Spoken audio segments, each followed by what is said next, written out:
So this was, bizarrely enough, a Netflix original series that I actually liked, which is strange because I hate most of what Netflix produces, because basically their idea is take a blindfolded man, give him a submachine gun, and place him in a room with a bad guy in it. And he's going to spray and pray, but he eventually might hit something. Netflix will give anybody a TV show. They'll give you several seasons. If you demonstrate anything resembling an idea and you go to them, you too can be a Netflix original series. But this one I actually liked, and I was kind of shocked that I actually liked it. So the 3% is kind of one of those young adult dystopian stories, although I guess you could say it's a little more adult since they have sex scenes and nudity in it. But I guess most of them do. So I guess you can say it's kind of a Brazilian take on the whole young adult dystopian fiction. So the 3% being Brazilian takes place in future Brazil. So Brazil has pretty much stayed exactly the same. It seems that 97%, it's the 3%, live in favelas. I'm not sure if any of them even work. Because if you look at something like Elysium, it's implied that a lot of people on the surface work to produce goods for Elysium, and that's kind of what runs the economy. I don't really recall there being any real economic activity on the mainland beyond gangs, drugs, etc. And I never get how people are able to buy drugs if there's no economic activity and they don't produce anything. Mexico, for instance, is actually a very wealthy country. It's upper middle income. It's blessed by all kinds of natural resources. It has industry. It has service sector. Mexico is a very wealthy country. Indeed, a lot of Latin America is very wealthy. A lot of Central America, I mean in terms of natural resources. It's good for growing things. It produces a lot of the world's fruit. There's mineral wealth. Countries like Panama have the canal. There's lots of tourism dollars. There's a lot of wealth in these countries. So it kind of makes sense that there would be money to buy drugs there. In this case, I don't know how the mainland survives, but I guess that's not really important to the plot. So the idea behind this society, like a lot of young adult books, whose names kind of escape me at the moment. There's The Choosing. There's, I guess, Divergent. I try to think of another one off the top of my head. I guess The Hunger Games. But there's some kind of a trial or a social system that weeds out the weak. And I'm not sure if this is just kind of a teen angst thing where you just never feel good enough, or it's all about competition and you can't live up to what you're competing against. I'm not really sure, but that just seems to be a common theme. So in the world of the 3%, like I said, Brazil is like Brazil today. So the top 3% of the population live in the off-world colonies. No, I'm just kidding. They actually live in the offshore, which is this utopian island that we haven't really seen much of, but it's a technological paradise where everybody's wealthy, everybody's happy, etc. It's basically the Brazilian version of Elysium. So as with most of, and this is really reflexive, and I keep kind of joking that Brazil is the same, but this is the case of a lot of third world countries. It's especially kind of noticeable in Latin America, because Africa, everyone's poor except for the ruling class. In a sense, there's not even really an upper class. There's just a ruling class, which is the top 1%, or the top less than 1%. In Latin America, there's the top 5 to 10% who live in their gated communities. They live in their fortresses. In a lot of cases, they kind of rule over the countryside as neo-feudal warlords. So this is kind of similar to that, where you have the small percentage of the upper class who lives this exceedingly privileged existence, whereas the rest of society lives in poverty. And there's a lot of reasons for that. There's There's racial reasons, both in terms of racial caste structure and in terms of ability, stuff like IQ, time preference, that sort of thing. There was a lot of sleazy stuff that happened where peasants didn't have land deeds, and a lot of kind of the upper class came in and got land deeds for land that had kind of been held in common. But yeah, so in the world of the 3%, how class is determined is on the basis of merit. Everybody, once they reach a certain age, is allowed to take the test. And the test consists of a wide variety of challenges, but at the end, only 3% of the people who enter are able to make it to the end. And these people, like I said, get a new life in the off-world colonies, whereas the rest of society continues to live in squalor. Now, kind of the problem I have with the concept is twofold. Number one, and probably most notably, the final phase in being chosen is to get sterilized. It's called the purification ceremony, and you get like this injection in your shoulder, and it's so important that people who have passed it on their like jumpsuits or their uniforms or whatever, there's like a hole cut there to display that they've been purified. So if you make it all the way through and you're part of the 3%, you're sterilized. Now, this doesn't make a lot of sense to me because, as we well know, things like intelligence, to a certain extent personality traits, height, health, these things are inherited genetically. Now, people will say, well, I know somebody who's smart and their kid's dumb. Well, it's on like a macro level.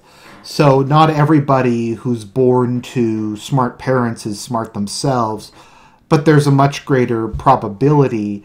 And over time, what you kind of had in a lot of cases was the upper class is a lot taller in some countries and is smarter on average and has kind of other physical advantages that developed over kind of centuries of more or less selective breeding.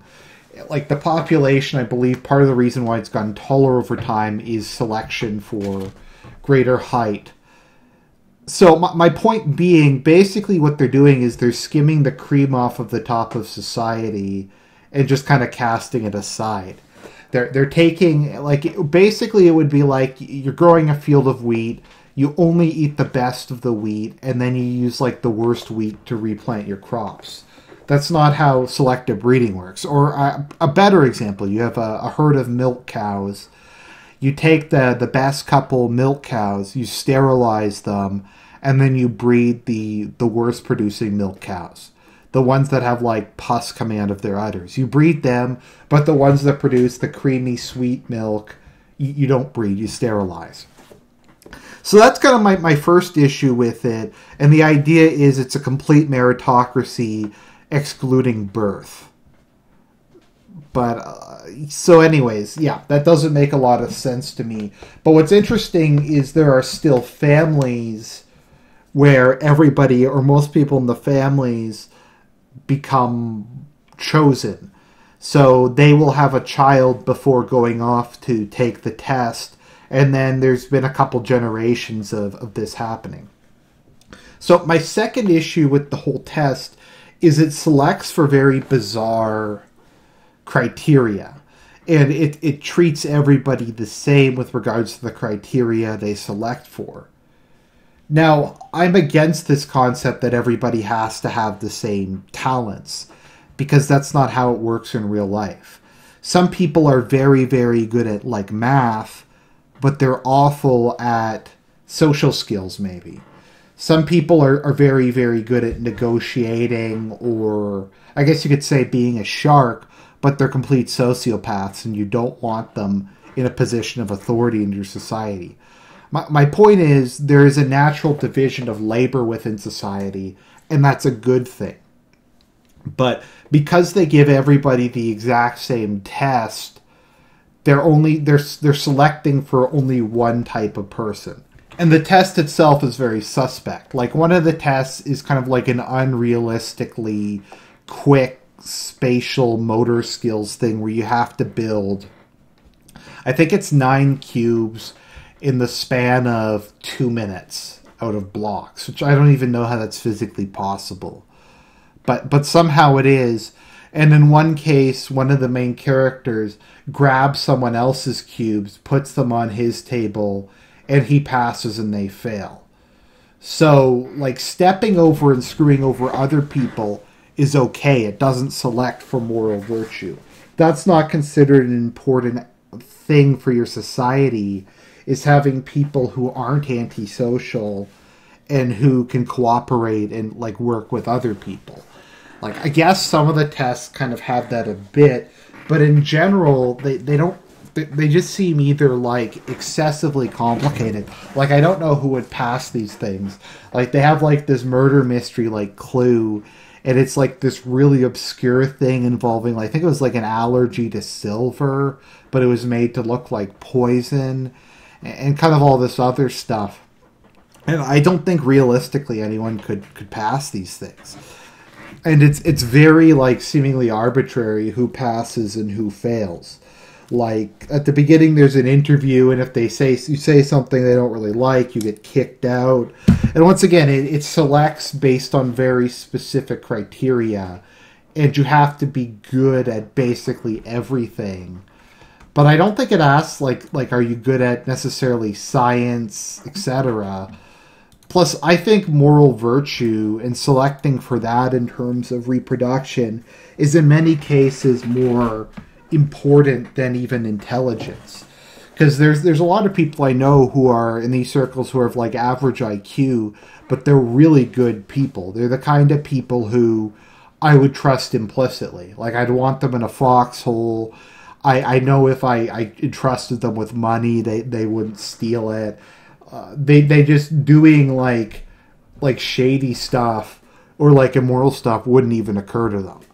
So is that really preferable, that person not going to reproduce? They aren't even, like, dumb or anything. They're just maybe, like, 100 to 105 IQ.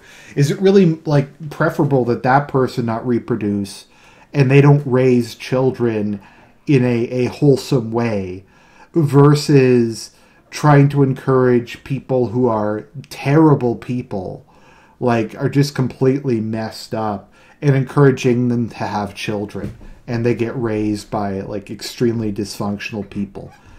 And that's kind of my issue with kind of the selection process. And it's very long. Like, it's 10, 12 episodes of different tests. I'd recommend this series, actually. If nothing else, the kind of, like, Saw-like puzzles they come up with are all really interesting. The characters' motivations are really interesting, and most of the people in this series are really complex.